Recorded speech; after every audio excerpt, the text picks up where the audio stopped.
Mesdames et messieurs, bonjour et bienvenue à cette émission d'Info 9, la dernière de la saison 2018-2019. Eh bien oui, déjà une autre saison qu'on va mettre à l'arrière, comme on dit. Alors, il me fait plaisir de recevoir une personne très dynamique parce qu'elle vient nous parler de l'activité de financement du Centre de croissance d'Abitibi-Ouest qui avait lieu habituellement à chaque printemps et qui sera désormais, en tout cas du moins pour cette année, peut-être les autres années aussi, déplacé à l'automne. Alors, pour nous en parler, je reçois du Centre de croissance d'Abitibi-Ouest, Mme Karine Bédard. Mme Bédard, bonsoir. Bonsoir. Merci d'avoir accepté cette invitation-là, Mme Bédard. Quand, dans mon intro, je disais une personne dynamique, oui, vous en êtes une, puis vous acceptez tout le temps les invitations et ça nous fait très plaisir. Ben, ça nous fait plaisir à nous aussi. Mme Bédard, oui, c'était ça chante en Abitibi-Ouest, déjà. Ouais. Depuis l'an dernier, je crois, on est allé avec un souper-spectacle annuel. Oui. Ce changement-là, c'était dû à quoi exactement? Ben, c'était dû, on voulait... Une nouvelle formule? Oui, une nouvelle formule, un petit peu revenir à des... On avait eu des demandes au niveau des sketchs humoristiques, que les gens aiment rire. Oui, c'est Donc, sûr. puis c'était difficile de caser dans une seule soirée, de tout caser. Okay. Donc, on est revenu à une formule de sketch humoristique, de petits spectacles courts avec les participants. Que les gens aiment beaucoup aussi. La formule d'avant, elle était bonne aussi. Les gens l'aimaient, mais comme on dit, on fait du changement. Ça vous a été demandé aussi. Oui. Donc, on y va avec un souper-spectacle annuel qui, cette année, se fera à l'automne et non au printemps. Dû à quoi ce changement? Ben, tout simplement parce que habituellement, ça avait lieu en juin. OK. Mais en juin, il y a beaucoup d'activités. Exactement. Il y a énormément d'activités, que ce soit en ville ou... Donc, on a déplacé à l'automne pour... C'était un peu comme au mois de juin, on le sait, bon, les gens sont tannés de l'hiver. Oui. Puis ont hâte de sortir, d'aller à l'extérieur. Puis peut-être plus difficile un petit peu aussi rendu en juin d'aller chercher les gens pour différents spectacles ou souper, peu importe. Surtout qu'il y a beaucoup de choses à toutes les fins de semaine. Et voilà, exactement, parce que là, on commence chez le festival de la boue, je pense à Dupuis. Oui, là, à la Sarre, le rodéo, à la Sarre, beaucoup de spectacles. Il y en a aussi, que ce soit à Saint-Jean, dans à peu près toutes les municipalités d'Abitibi-Ouest. Oui. Donc, ça devenait un peu compliqué. Et en le faisant à l'automne, on parle peut-être d'octobre ou quelque chose. Cette année, ça va avoir lieu le 30 novembre. Oh, le 30 novembre. Donc, on se rapproche des fêtes à ce moment-là. Une belle sortie avant Noël, là, avant d'entreprendre l'hiver. Et voilà, exactement. Cette activité-là, on le sait, c'est une activité d'autofinancement. Oui. Et puis, ça sera sous forme de souper-spectacle annuel. On en reparlera aussi plus tard parce qu'il y aura sûrement une prévente ou des billets en vente à ce moment-là. Fait qu'on pourra en reparler un petit peu plus tard. Si on parlait du centre de croissance directement, combien de personnes qui fréquentent le centre de croissance d'Abitibi-Ouest actuellement? Ben, dans une année, on peut retrouver entre 30 et 40 participants, mais présentement, c'est entre 20 et 22 qu'on a de façon régulière. OK. Puis, qui participent aux ateliers. Okay. Ces personnes-là viennent chercher quoi exactement? Ils viennent chercher, bien, premièrement, apprendre à lire et à écrire, apprendre à compter, mais ce n'est pas que ça. Ils viennent aussi à des ateliers d'éducation populaire, à des ateliers de connaissance de soi. Ils viennent apprendre à faire un budget, viennent apprendre à... Des fois, ça va aller jusqu'à faire l'épicerie. On a des ateliers de français, de mathématiques. Ah mon Dieu, c'est complet. D'informatique, connaissance de soi, connaissance générale, de l'anglais de base. On offre des ateliers de cuisine de base aussi. On fait de la cuisine en groupe. Mon Dieu, il y a quelques fois dans l'année. Mais oui, il y a beaucoup d'activités. On ne penserait pas qu'il y aurait autant d'activités que ça au centre de croissance. Une question. Oui. L'âge moyen. Ou le plus jeune au plus âgé? Le plus jeune a 21 ans, le plus âgé autour de 65, 66. On avait une personne de 75 ans, mais qu'il a dû arrêter. Mais le plus âgé, je crois, 65 ans. Moi, il y a une chose dans ça, c'est que ces personnes-là, ça doit vraiment pas être facile, peu importe l'âge. mais ça ne doit certainement pas être facile d'arriver puis d'avouer « je ne sais pas lire ». Donc, je ne sais pas lire, je ne sais pas écrire, je ne sais pas compter, je ne sais même pas signer mon nom ou à peu près. Je sais à peu près juste faire ça. Oui. Je ne sais pas faire un chèque. Je ne sais pas lire un compte bancaire. Ça doit être, il faut qu'une personne pile vraiment sur son orgueil pour dire, là, moi, j'en ai assez. Il faut absolument que je rentre, que je frappe à la porte du centre de croissance, puis que j'aille devant eux autres avouer tout ça, puis un peu, c'est un cri d'alarme. Aidez-moi. Oui. Oui, parce que puis souvent, il y a plusieurs de nos participants qui savent un petit peu lire, un petit peu écrire. Oui, OK. Ou la base, sauf que pas suffisamment pour être capable de fonctionner tout seul, exemple, dans la vie d'aujourd'hui. Parce qu'on sait tout est informatisé, les gens vont au guichet automatique, ils ont changé les guichets récemment. Donc, encore plein de nouvelles choses à apprendre. Qui appellent des guichets intelligents. Oui. De quelque chose de même. Oui. OK. Donc, même juste ça a été comme, pour plusieurs, un choc. Oui, exactement. Parce que la personne était habituée de faire telle affaire. Là, il arrive devant une machine complètement changée. Puis, peut-être que c'est tout nouveau pour eux autres. Oui.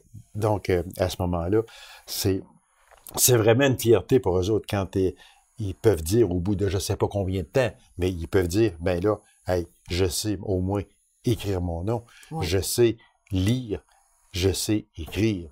Je suis capable d'écrire une carte, voilà, une carte de Noël à mes enfants. Et voilà, exactement, oui, à ses petits-enfants, peu importe. Oui. C'est ça qui est très important. Donc, on va résumer, Mme Bédard, parce que déjà, on manque de temps, que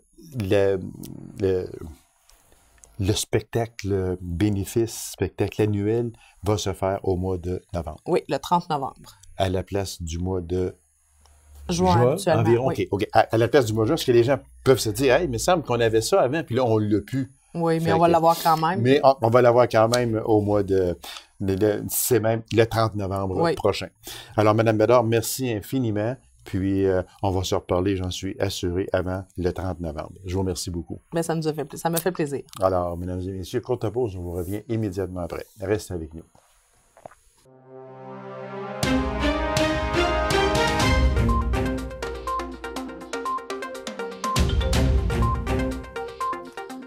Du 25 de mai au 1er juin prochain, ce sera la 15e édition du Festival des guitares du monde. Alors, pour nous en parler, et parler également de la programmation, parce qu'elle est immense comme programmation, je reçois, comme à chaque année, c'est toujours un honneur que de la recevoir, le président de ce festival, M. Jean Royal. Monsieur Jean, bonsoir. Hey, bonsoir, Gaby. C'est un honneur pour moi aussi d'être là. Ben, c'est réciproque. Soyez assurés de ça. Et le Festival des guitares du monde. Déjà la 15e édition, Jean. Eh oui, 15e déjà. Quand on pense à ça, en 2005, cette idée-là avait germé dans la tête de Jean-Charles Coutu. Et voilà. Puis, exactement. Il a mis ça, puis de Alain Vézina, plusieurs autres membres du conseil d'administration. Rémi Boucher qui était là à la première heure. Oui, exactement. C'est lui qui est un peu l'idéateur de ça, parce que bon, la guitare est là maintenant. Ah oui. Et puis, 15 ans plus tard, après avoir reçu des grands noms de la guitare et du monde de la musique. Puis, on en reçoit encore des grands noms de la guitare. Là. Ce n'est pas épuisé. Et ce n'est pas épuisable non plus, je crois.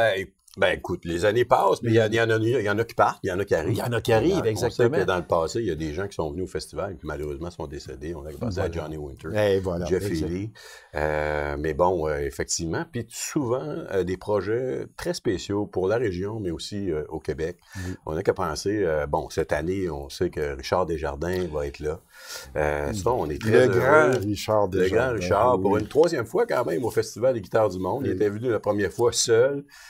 La deuxième fois, il est venu avec deux excellents musiciens et des guitaristes, Claude Fradette et Carl Surprenant. Et puis cette année, après 2 ans de discussion pour parler avec Richard, et aussi Jacques Marchand, l'Orchestre symphonique. Avec l'Orchestre symphonique régional. Moi, j'avais le goût de pouvoir présenter ce spectacle-là, qui avait été monté il y a une dizaine d'années avec l'Orchestre symphonique de Trois-Rivières. Ah, OK. Avec Gilles Delmar, qui est le chef d'orchestre, qui il a fait les arrangements pour symphonique, en fait, avec les œuvres de Richard Desjardins. Et puis, on en a un orchestre en région, avec notre orchestre symphonique. Moi, je dis ça, c'est notre orchestre symphonique. Et voilà. Et avec un grand chef d'orchestre qui me fait plaisir de recevoir à chaque année. Alors, avec Jacques, on parlait de cette possibilité-là. Puis, à un moment donné, avec Richard, puis là, on a discuté, puis on a dit, OK, on le fait. Tu sais. Oui, alors, ça a résulté du fait qu'on l'a annoncé le 11 décembre. On mettait les billets en vente le 12. Et à l'espace de quelques minutes, tous les billets se sont écoulés. Comme des petits pages. Alors, il a fallu voir rapidement si on n'avait pas l'aptitude de faire une supplémentaire, remanier notre programmation. Et puis, ça a fait en sorte que la supplémentaire va être présentée le dimanche 26. Le 26 et le spectacle premier, si on veut, va être présenté le lundi 27. Alors, malheureusement, il n'y a plus beaucoup de billets. Mais en fait, il reste quelques billets pour les gens qui voudraient se procurer un passeport mélomane qu'on appelle. Oui, OK. 6 ou 7 concerts et plus. Alors, des gens peuvent inclure le spectacle de Richard là-dedans s'ils prennent ce genre de forfait-là. Parce que c'est à la scène Gold Nord, oui, ça, exactement. Deux soirs. Alors, en fait, il y a un après-midi. Le dimanche, c'est à 16h. Puis, voilà. Parce que j'en avais parlé avec M. Marchand, avec Jacques. Oui. À l'automne. Et puis, il m'avait demandé de ne pas en parler en ondes. Et moi, je respecte tout le temps ce que mon invité veut, ça, c'est sûr et certain. Le respect, c'est quelque chose, pour moi, qui est très grand. Et Jacques m'avait demandé de ne pas en parler parce que c'était officiel à 99%, mais il restait le petit 1%. Alors, il m'avait demandé de ne pas en parler, ce que j'ai respecté. Alors, aujourd'hui... on est vraiment très heureux. Puis quand je parlais de projets spéciaux, c'en est un. On se rappellera dans le passé. Bon, il y a Daniel Yanois qui était venu, mais vraiment des projets montés spécifiquement pour le Festival des Cœurs du Monde. On n'a qu'à se rappeler de Jacques Michel, ce qui est arrivé avec le festival qui lui a rendu hommage, puis que du jour au lendemain, après 25 ans sans avoir vraiment fait de spectacle, a décidé de reprendre la scène avec des musiciens de chez nous, Yves Savard, Marco Savard, aller en studio, enregistrer un disque, faire une tournée. Et puis là, Jacques devrait sortir un nouveau disque, DVD ou en tout cas, à l'automne. Et on va en entendre parler dès ce printemps, là, j'imagine. Parce que... Il y a beaucoup de projets comme ça qui découlent et qui... On connaît Jacques Michel, hein? On sait que c'est un artiste très, très, très aimé qui s'est retiré. Oui, totalement. Il a fait le choix, lui, que sa carrière... Son bateau, puis il s'est en allé. Oui, il a fait des émissions pour enfants, on se rappelle. Exactement, aussi. Voilà, avec fait que c'est ça. Fait que, oui, voilà. Fait que c'est ça, le Festival Lecteurs du Monde. Oui. Beaucoup de projets spéciaux, des projets singuliers, des projets qui sont pas présentés nécessairement en région, qu'on amène chez nous pour offrir à notre communauté, bien sûr, et du monde d'extérieur qui viennent de plus en plus pour assister à ça. Moi, je me souviendrai tout le temps d'un fait, c'est Alain Vézina. Parce que je recevais Alain avant de te recevoir. Oui. Et puis, Alain faisait toujours un devoir aussi de venir à mon émission. Puis, je me rappelle une fois, je ne sais pas à quelle édition, là, peut-être la 4e, 5e ou 6e, peu importe. Là. Et il m'avait dit, là, Gaby, on est rendu gros. Parce que là, on peut dire qu'aujourd'hui, les musiciens s'invitent à notre festival. Ça, là, ce n'est plus nous qui allons chercher les musiciens. Plus souvent qu'autrement, ce sont eux qui communiquent avec nous autres. Là, il a dit, on est dedans, c'est vrai. C'est cette notoriété-là qu'on s'est construite au cours des 15 dernières années. Quand on a reçu dès le départ des Miola, puis justement des Jeff Healey, Johnny Winter, c'est qu'à un moment donné, les agences qui représentent ces artistes-là en ont plusieurs, tu sais. Alors, quand Alan Parsons vient à Rouen et qu'il adore son séjour, on est très bien. C'est notre façon à nous de se démarquer. Voilà. C'est la façon d'y recevoir. C'est la plus belle publicité que vous pouvez avoir. Absolument. Puis c'est devenu des ambassadeurs. Oui, aussi. Joe Satriani, Steve Vai, qui disent moi, je veux en revenir. C'est ça, exactement. C'est souvent un commentaire qu'on a. C'est ça. Puis d'un gérant à l'autre, que ce soit en Europe, peu importe, d'un gérant à l'autre, souvent, le bouche à oreille se fait beaucoup. Oui, il me disait ça, absolument. que un gérant va demander à l'autre gérant, t'étais en Abitibi, au Québec, c'est quoi qui se passe là? Hey, vas-y, si t'as la chance d'y aller. Puis l'autre le dit à l'autre, Fait que ça fait une grosse boule. Fait qu'aujourd'hui, quand on programme, c'est pas nécessairement c'est surtout de voir si la fenêtre est bonne. Parce qu'ils savent qu'on est là, ils savent qu'on existe, puis ils veulent venir. Puis à nous, maintenant, c'est juste de voir est-ce qu'il est disponible à ce moment-là. Voilà, exactement. Il y a toujours l'aspect du cachet. On pourrait recevoir des grands. Oui, c'est sûr. Mais à un moment donné... Parce que c'est quand même dispendieux. C'est sûr. Bon, ils viennent ici, on s'entend, ils font pas ça bénévolement. Ils ont des musiciens à payer. Ils ont des gens tournés. C'est des grosses équipes parfois. Là. Il y en a qui viennent d'une quinzaine. Oui, c'est ça. Fait que les retombées ici sont énormes au niveau régional parce que, bon, il faut les loger, ces gens-là. Oui. Puis c'est des touristes artistiques. Voilà, exactement. Fait que c'est assez particulier. Dans cette pléiade de vedettes, on va parler de la programmation en salle 2019. On n'ira pas avec tous les noms parce que, mais disons dans les principaux spectacles ou des nouveautés ou peu importe, je vais vous laisser aller un peu, Jean, avec ça. Mais vous les connaissez beaucoup plus que moi. Alors, selon vous, ça serait quoi? Je pense que cette année, il y a des noms qui reviennent souvent au festival. Je ne parle pas toutes les années, mais il y a certains artistes qui vont revenir. Comme je disais, ils veulent revenir, mais ils vont revenir avec des projets différents. Ne serait-ce que pour cette année, The Great Guitars, qui est avec Martin Taylor, Frank Vignola, Renee Ranullo, puis Lawrence Juber. Lawrence Juber, c'est Paul McCartney avec Wings. C'est quand même des grands musiciens qui ont accompagné des grands de ce monde-là. Fait qu'eux autres, on les a tous reçus presque individuellement. Mais là, ils arrivent avec un projet à 4. On en a 4 du coup. 4 pour le prix d'eux, comme on dit. Exactement, oui. Alors, ça va donner un spectacle assez génial. Il y a des artistes qu'on dit, aujourd'hui, beaucoup d'artistes font leur promotion via les réseaux sociaux, on s'entend. Puis c'est des millions de vues, des millions de clics. Ils se font connaître comme ça aujourd'hui parce que le disque, ça a moins d'impact que déjà. Et les réseaux sociaux font en sorte que Opal Ocean, qui est un groupe, qui est Nouvelle-Calédonie, c'est deux jeunes musiciens qui probablement un jour ont fait, comme beaucoup d'autres, la musique sur la rue, et puis qui se sont fait découvrir. Jack Broadbent en était un l'année passée. Alors, Opal Ocean, ça, c'est des shows marquants qui vont venir cette année. Kema Baliardo, Gypsy King, on se rappelle tous de Gypsy King. Il était venu à l'époque, c'est un de nos gros shows qu'on a eu, ça, ici à Rouyn-Noranda. Il y a eu Chico et Gypsy King. Alors là, Kema Baliardo fait partie de cette famille des grands de la musique de ce coin de pays-là, Gypsy King, en fait. Nathalie McMaster, Donnell Laney, ça, c'est des grands... la musique celtique, violon, une grande ensemble musical avec la guitare, c'est sûr. Mais ça, c'est des grands. Là, la famille McMaster, ça, c'est des grands de la musique américaine. Oui, puis on dit que c'est les deux meilleurs violonistes de la planète. c'est gros. C'est vraiment solide.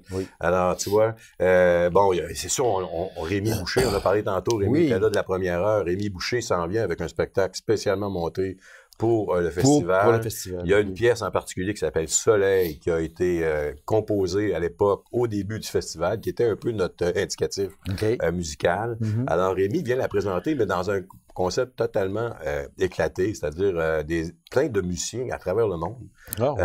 Il a fait un appel à tous, à des groupes musicaux, chorales, et il a reçu des vidéos très bien montées du Chili. Alors lui, il va rentrer en studio, il va tout mettre ça ensemble, en fait, et présenter cette pièce-là le soir de son spectacle, Rémi, qui va être à l'Agora des Arts le jeudi 30 mai à 19h. Et je fais juste une parenthèse très vite, parce que je ne veux pas l'oublier, mais quand on regarde les prix, c'est quand même très abordable parce que ce sont de grandes vedettes, ce sont des vedettes mondiales. Oui, c'est sûr que ces gens-là, on va les voir à Montréal ou à Toronto. Certains, on va payer un petit peu plus cher. C'est ça. Mais il faut dire, on est un festival. On n'est pas des producteurs qui sont là pour faire des sous. On est là pour payer nos artistes, mais puis payer en fait la structure du festival. Fait qu'on essaie de faire en sorte que les prix soient abordables. Parce que quand on les voit, les prix, on parle parle de 38, de 40, de 48. Bon, oui, ben, tu sais, le char de jardin, l'orchestre symphonique, 48 là, c'est pas cher. C'est vraiment pas cher. Parce que l'orchestre n'est pas bénévole non plus. Non, exactement. Fait que là, j'étais interrompu un peu, là, mais... Ben, il y a Matt Anderson, qu'il ne faut pas oublier. Matt a été un coup de cœur, mais marquant, ses dernières présences au Festival des guitares du monde. Puis quand on l'a annoncé, écoutez, c'est sûr que des gens quand ont on été parle vraiment heureux. de réseau mondial, là, assez souvent, ici, là, juste une parenthèse, plus de 18 millions de vues sur YouTube. C'est un bluesman qui est en train de devenir un grand bluesman à travers le monde. Okay. C'est sûr que, bon, c'est un artiste qui est ultra présent sur scène et on connaît, on le voit un peu, il est assez corpulent, mais il y a une présence sur scène assez remarquable. Une belle grosse barbe, des cheveux longs, etc. Matt Anderson, c'est à voir, on n'a pas manqué. Oui. Les Grands Hurleurs avec Nicolas Pellerin, ça c'est assez spécial aussi, c'est un projet qu'on présente au festival, qui tourne beaucoup à travers les régions. Nicolas Pellerin, c'est le frère de Fred Pellerin.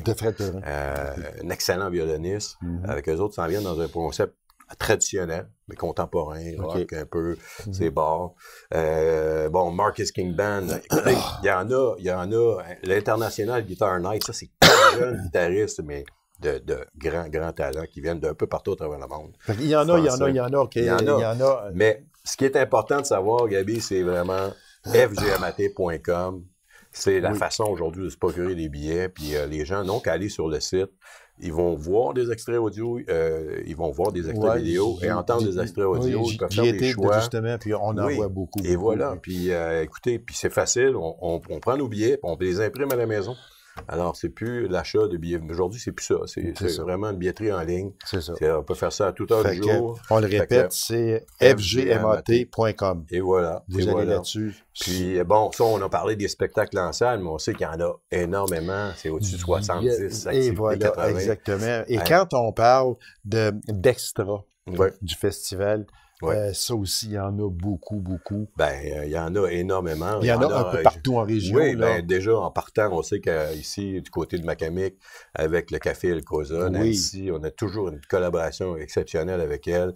Elle a choisi cette année James Forrest, qui est un jeune musicien de la relève, mais un excellent guitariste qui va venir présenter son spectacle. Sur YouTube. Son super spectacle au Café El Cosa, le 31, je crois.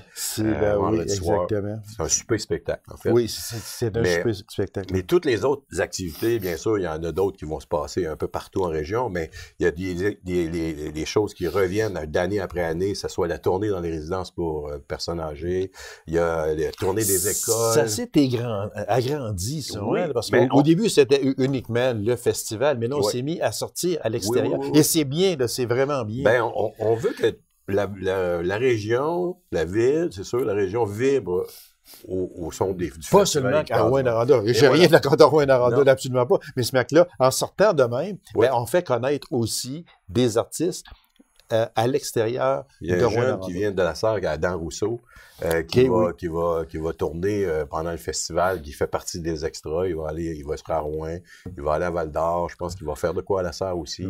Alors, il y a ça. Le concert de la relève, qui à chaque année, ça c'est un incontournable, où on fait appel à toutes les écoles de musique en région.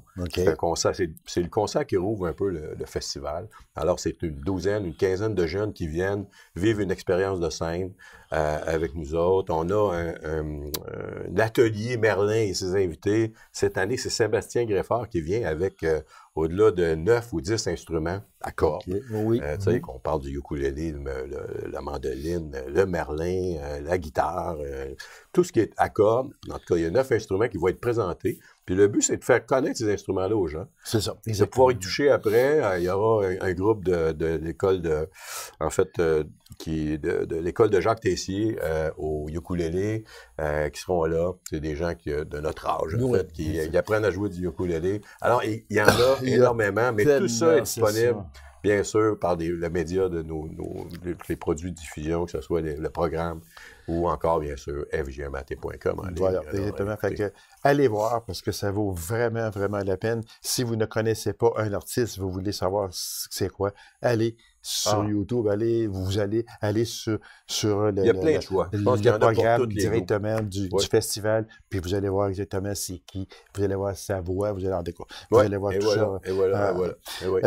Passeport, Mélomane, puis il y a à la carte 7 spectacles et plus. Ça, c'est tout dans les... On peut tout avoir ça. Cette année, pour le 15e, c'est que les gens qui prennent 7 concerts et plus, ils ont 15 de rabais. Alors, puis ça, je parlais tantôt qu'il y avait la possibilité d'inclure le spectacle de Richard Desjardins en plus dans ce concept-là. Exactement. Puis il y a aussi la possibilité de faire des forfaits hébergements pour des gens qui voudraient passer une journée ou deux à Rouen. Il y a plusieurs forfaits. Allez voir, vous allez en avoir pour tous les goûts. Oui, puis les gens peuvent venir vivre aussi pendant 8 jours. La zone Hydro-Québec qui se passe à l'extérieur, dans le quartier culturel de Rouyn-Noranda. Oui. Et puis, il y a des spectacles à tous les midis. Il y aura aussi des activités qui vont tourner autour de ce lieu-là, à l'extérieur. En terminant, Jean, je sais que tu voulais me parler d'Alain Lévesque. Ben oui, Alain Lévesque qui est un gars de Chazelle. Alain qui avait réalisé c'est sa 4e affiche avec nous. Il y en a une d'ailleurs qui nous avait permis de remporter la plus belle affiche au Québec, parmi tous les festivals, événements à travers le Québec. Et puis Alain revient pour le 15e anniversaire avec une magnifique affiche là, que les gens peuvent voir. En fait, on peut le voir un petit peu sur le programme. C'est ça, exactement, oui. C'est ce guitariste-là qui vient vivre le festival avec plein de couleurs. Un petit rappel aussi avec les 50 ans de Woodstock cette année. Ah oui, c'est vrai. Un petit côté psychédélique un petit peu à son affiche. En terminant aussi, Jean, les scènes où sont présentés ces spectacles-là, en général, c'est quoi les scènes? Ben, en fait, les 3 scènes principaux. C'est bien sûr l'Agora des Arts, que tout le monde connaît, le Petit Théâtre du Vieux-Noranda et le Centre des Congrès qu'on aménage en salle de spectacle et puis qui donne un résultat assez génial aussi, depuis 15 ans. On va dans les extras. Je sais qu'il y a Macamique, Rouen en a, Val-d'Or en a, Ville-Marie en a, Lassar. Fait que on va se promener. Réservez votre semaine du 25 mai au 1er juin. Et voilà. C'est très important. Jean Royal, merci infiniment. C'est toujours un plaisir de vous recevoir. Puis bon festival. Ben, merci à toi, Gaby. Merci de nous recevoir. Ça me fait très plaisir. Alors, mesdames et messieurs, merci d'avoir été là. C'est la dernière émission de la saison 2018-2019. Passez un bel été et soyez surtout très, très, très prudents. Merci. Au revoir.